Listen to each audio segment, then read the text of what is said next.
salam untuk semua para hadirin. Pergi ke sungai memancing ikan kecil sejenis arwana. Salam sapa saya ucapkan kepada Bapak Ibu sekalian. Assalamualaikum warahmatullahi wabarakatuh. Alhamdulillah wassalatu wassalamu ala Rasulillah, la haula wala quwwata illa billah. Apa kabar semua Bapak Ibu? Sehat ya? Alhamdulillah.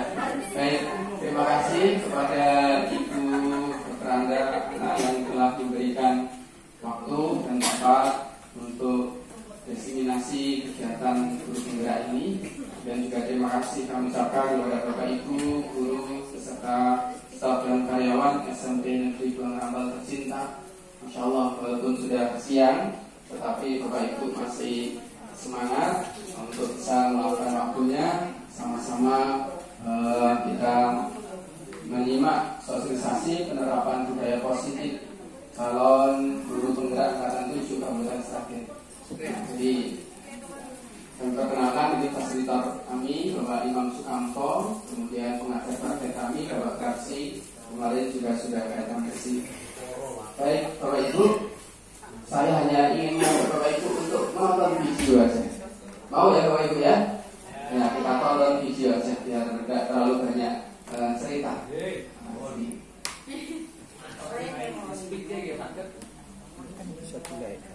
Baik, iya Pak. Bahasa Inggris. Jadi kami ini menyampaikan aksi nyata dari modul 1.4 penerapan budaya positif. Nah, videonya ada di sini. Mati, waduh. Ya, operatornya bisa.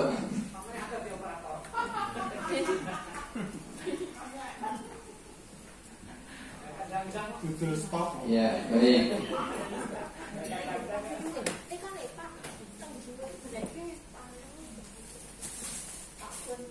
Jadi Bapak Ibu, seperti yang sudah disampaikan oleh teman kita kemarin, Bu Rizkati ya, ini kita bahasanya tentang budaya positif supaya bagaimana bisa tertular kepada siswa-siswi kita. Itu belum, Pak Budi bisa kita bantu.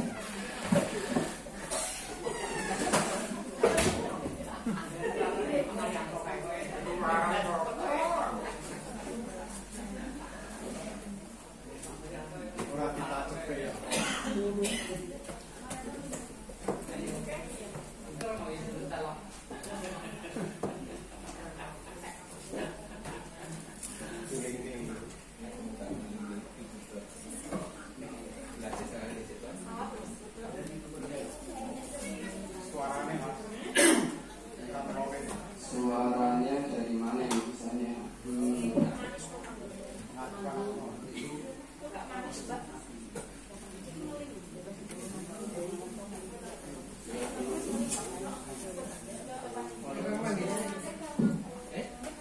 Baik, ini ada adegan siswa yang datang terlambat.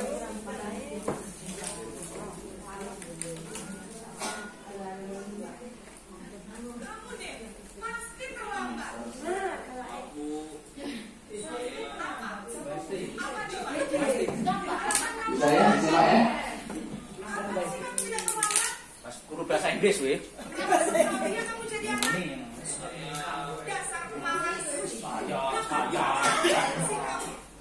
Sudah berapa kali terlambat? Sana, kamu keliling lapangan basket. Tuh, keliling lapangan sana. Kenapa? Kamu melawan ibu? Berani-beraninya jawab. Sudah terlambat. Keliling lapangan basket 5 kali sekalian. Biar kapok. Cepat. Pergi sana ke lapangan basket. Ya. Berapa kali Bapak Ibu sudah ke lilingnya? 5 kali. Ya, di posisi penghukum ketika ada siswa yang terlambat ini mengganti, menunjuk-nunjuk, berkacak pinggang, membentak, hukumannya terbalik. Kita pernah seperti itu ya. Jelas loh. Ya. Pada posisi penghukum, Bapak Ibu, anak-anak gimana kira-kira? Memberontak dan ada dendam gitu. Baik, yang kedua, posisi membuat kesalahan ini Bapak Ibu. Sama, terlambat, tapi penanganannya lain. Ada beberapa macam penanganan.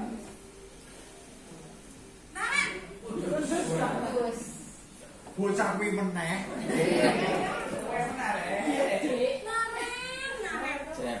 Kamu kenapa terlambat lagi, Nak? Ya Tuhan, Naren. Kamu senang ya bikin ibu susah ya? Susah dulu ya. Ibu yang ditegur bapak kepala sekolah, Nak. Disangka ibu tidak bisa membina kamu. Duh, gimana ini? Binasakan aja. Duh, Gusti Naren, Naren. Kamu Seperti ada begini, yang kedua. kepala sekolah. Terus, Kayak bupati sekarang loh, tulis apa ini di buku absen? Ini kamu sudah sering terlambat loh. Ibu harus apa coba?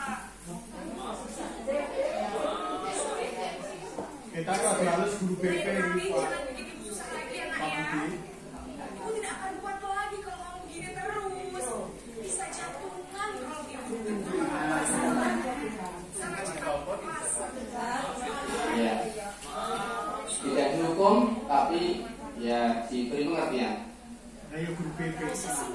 Di posisi pembuat rasa bersalah, berbicara dengan nada tenang, cenderung lembut, namun kata-kata yang diutarakan membuat murid merasa menjadi orang yang gagal. Oh, aku ini anak yang terlambatan, ini anak yang tidak betul, merasa seperti itu. Merasa gagal.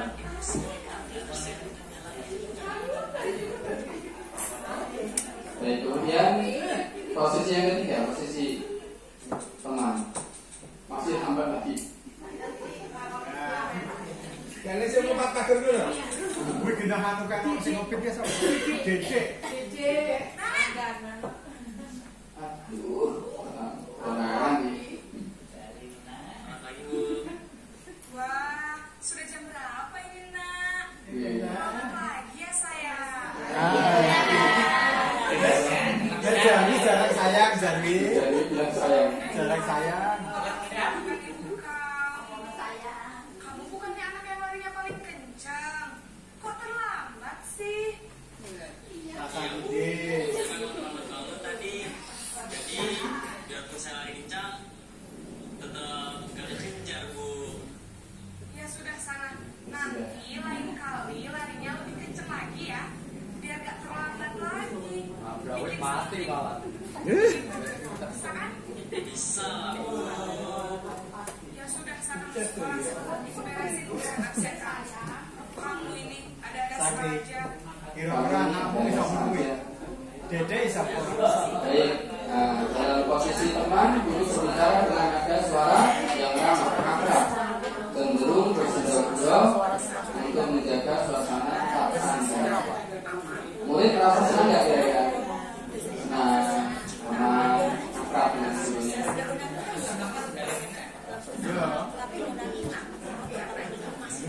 Ya, dampaknya murid akan bergantung kepada satu orang. Nah, murid tidak mandiri dan tidak bisa berpikir untuk diri sendiri. Ini pun juga kurang bagus Bapak Ibu. Nah, jadi kurang bagus juga. Nah, ini yang posisi pemantau atau monitor terlambat lagi. Tapi cara penanganannya lain.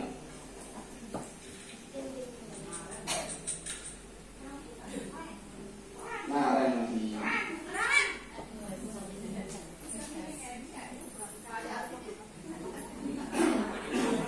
Naren, apa peraturan sekolah kita tentang jam berapa kita harus masuk sekolah, Nak? Kita harus di sekolah jam 7 Bu. Iya betul, sekarang sudah jam 7.20. Naren sudah tahu konsekuensinya jika terlambat hadir. Paham Bu? Saya harus tinggal kelas pas jam istirahat selama 20 menit. Iya benar, konsekuensinya demikian. Konsekuensi Jadi kelas. nanti jam 9.30 Kalau terlibat, pas istirahat, kamu harus tinggal di kelas, kalau kerjakan itu tugas istirahat kamu tetap tinggal di ketinggalan kelas. kamu, ya. Baik bu. Sopo sing ngawasi? Yang ngawasi siapa ya? Posisi pemantau mengandalkan perhitungan atau Baik, dalam posisi pemantau, seorang pemantau akan bersuara datar, tidak emosional, tidak bersila-gula ataupun menggunakan suara tinggi. pemantau menunjukkan bahasa tubuh dan ekspresi wajah yang datar dan cenderung formal. Kuwi ya. Kesesuaian ya Pak Sakti. Ya. Nah, ini posisi manajer. Yang terakhir Bapak Ibu, yang kelima posisi sebagai seorang manajer pengatur. Gimana kira-kira kasih maki? Naren,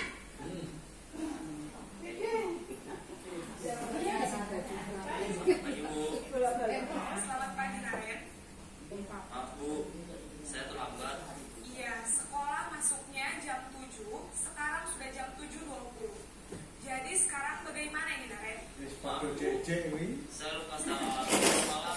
Baiklah, menurut kamu, keyakinan sekolah yang mana yang perlu kamu tingkatkan?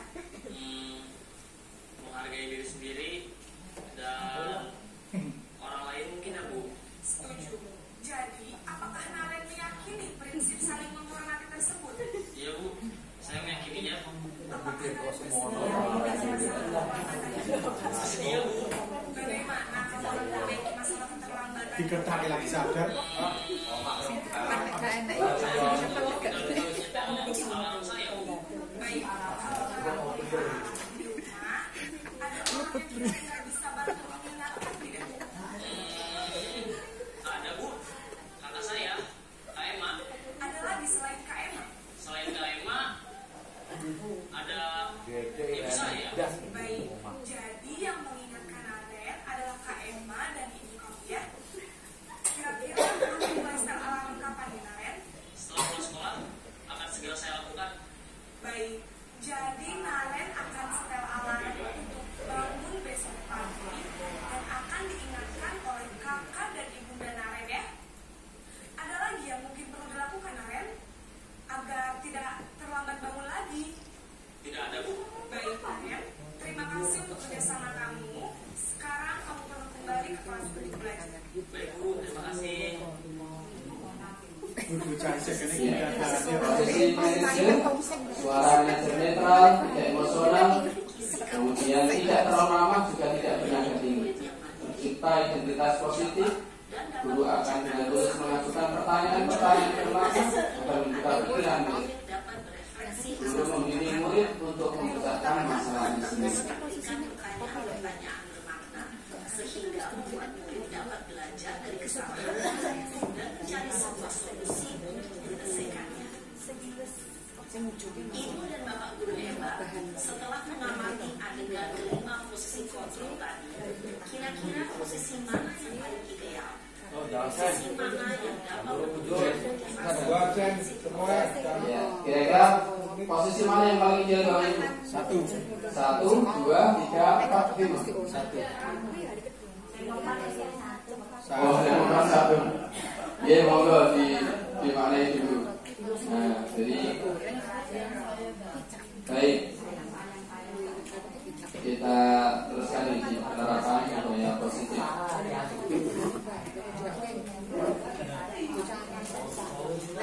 Apa sih arti budaya positif itu Bapak Ibu?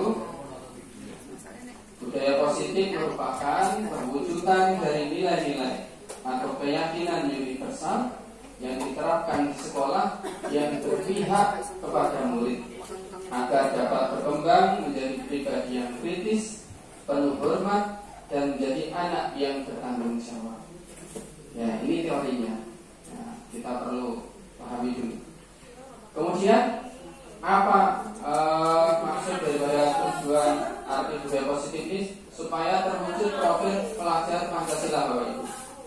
Yang sama-sama kita ketahui, profil pelajar Pancasila adalah beriman, bertakwa kepada Tuhan yang Maha Esa dan berakhlak mulia, kemudian mandiri, bernalar kritis, kreatif, bergotong royong, dan berkebinekaan global.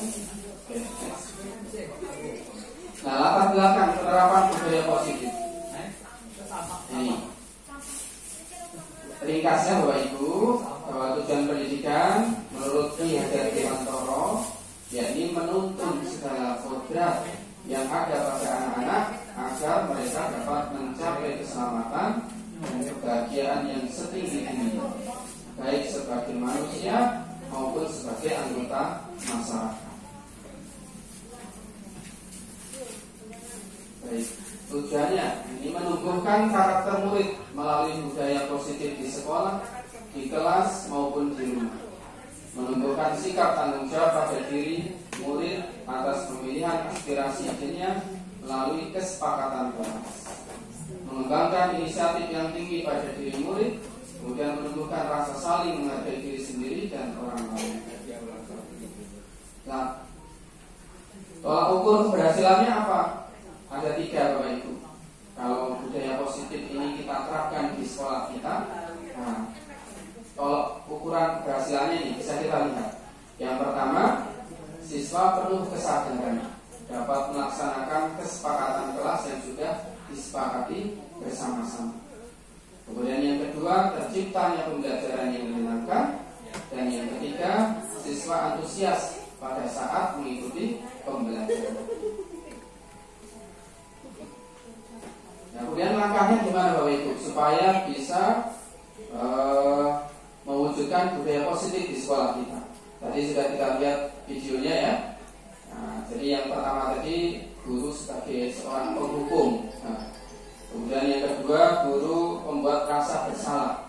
Jadi siswa aren tadi yang terlambat merasa salah. Kemudian yang ketiga guru sebagai seorang teman. Kemudian yang keempat guru sebagai pemantau. Dan yang kelima, guru sebagai seorang manajer.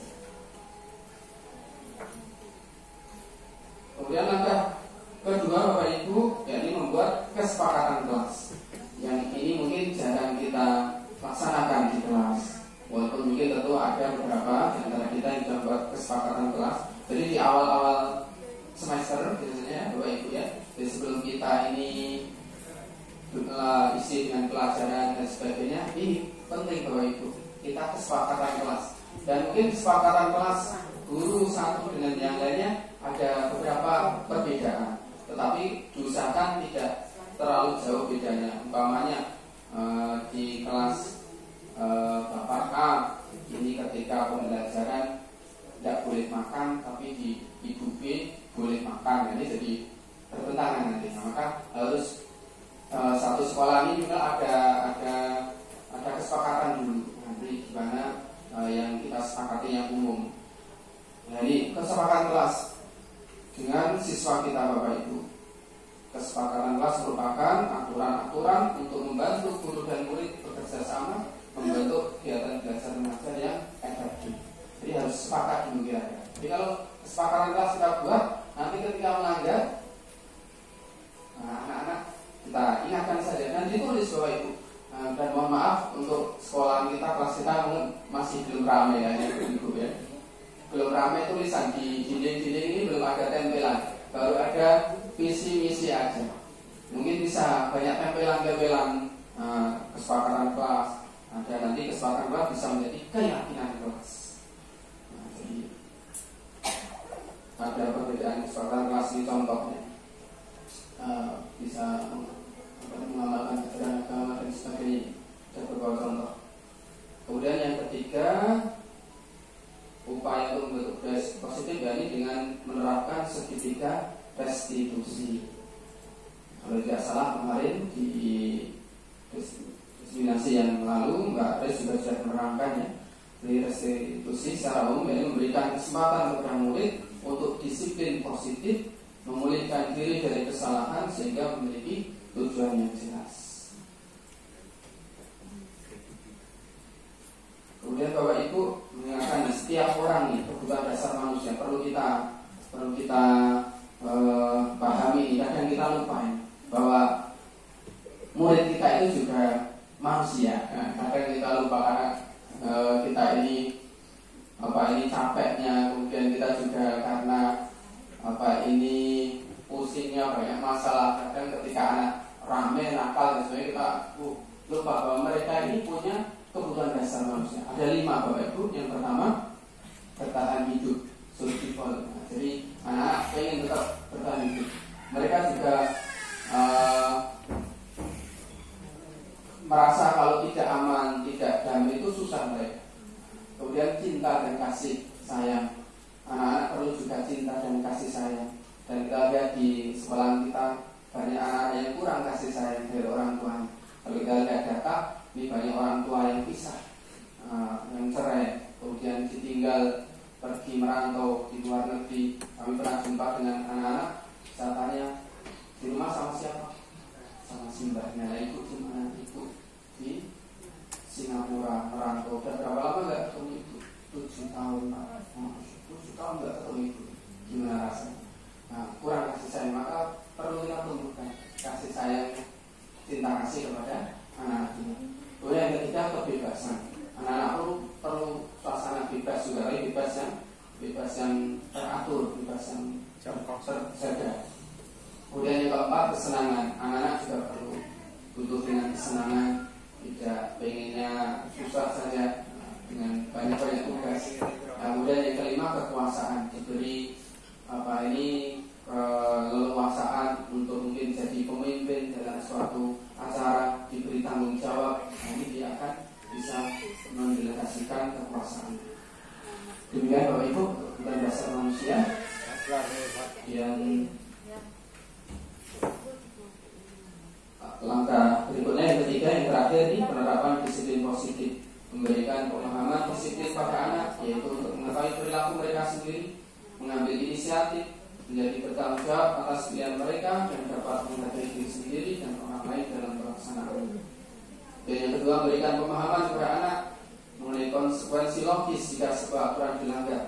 Kesalahan adalah kesempatan baik bagi anak untuk belajar. Dan ini perlu garis bawahi Bapak Ibu. Kesalahan adalah kesempatan baik bagi anak untuk belajar. Jadi tidak ada manusia yang sempurna, tidak ada manusia yang ini tidak ada salahnya. Pasti ada salah, ada kurang, ada lain sebagainya. Inilah keniscayaan yang harus kita pahami. Terima kasih, sudah selesai. Bapak Ibu ya, jadi demikian diseminasi singkat dari kami tentang pembelajaran budaya positif, penerapan budaya positif.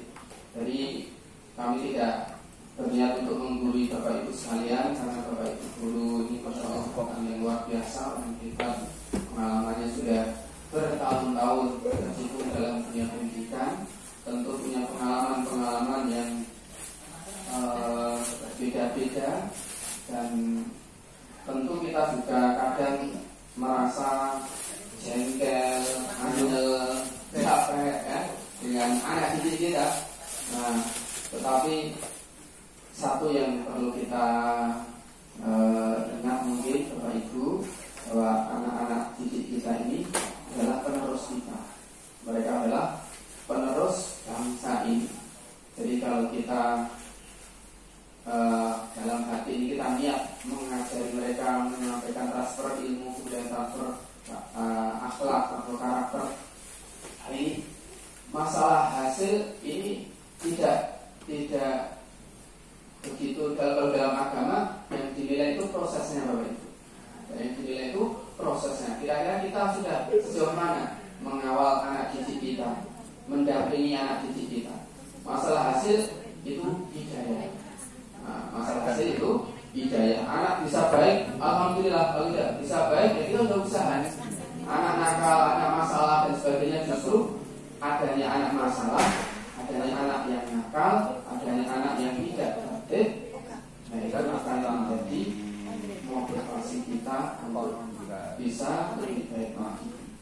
Demikian mungkin Bapak Ibu sedikit yang bisa kami sampaikan. Terima kasih atas waktunya dan perhatiannya. Semoga kita diberikan kemudahan juga sifat sabar dalam diri kita. Walaupun kami sendiri juga masih belum sabar, nanti kita belajar sama-sama Bapak Ibu.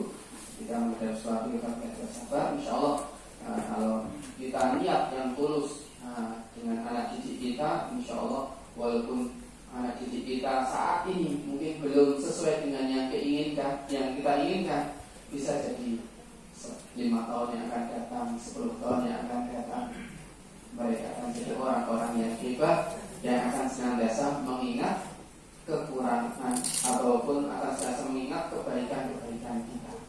Demikian Bapak Ibu ya. Semangat semua insya Allah. Semangat insya Allah. Ya, dan jangan lupa kita sisipkan doa untuk anak didik kita, murid-murid kita, yang nakal-nakal, terutama wali-walinya terutama ya. Karena saya di 9A banyak ada yang nakal juga. Kita dalam sholat, sudah sholat, luangkan waktunya, doakan murid kita yang ada masalah kebenyangan. Semoga jadi anak yang baik. Terima kasih. Ada perkenalan dari Allah Subhanahu Wa Taala, ada salahnya dari perbuatan kami. Mohon diikhlaskan. Kami masih dalam tahap belajar. Semoga kita diberikan kemudahan untuk mengerjakan. Baik. Jauh pulau dari Malaka pergi haji ke kota Mekah. Alhamdulillah acara sudah kita buka. Semoga semuanya mendapatkan berkah. Ada salam yang mau diikhlaskan. Assalamualaikum warahmatullahi wabarakatuh. Waalaikumsalam. Terima kasih Pak Agus sudah mendiseminasikan praktik baik. Nah, monggo karena ini ajaran baik dilaksanakan. Wong itu sedaya kuncinya tentu Pak. Bapak Ibu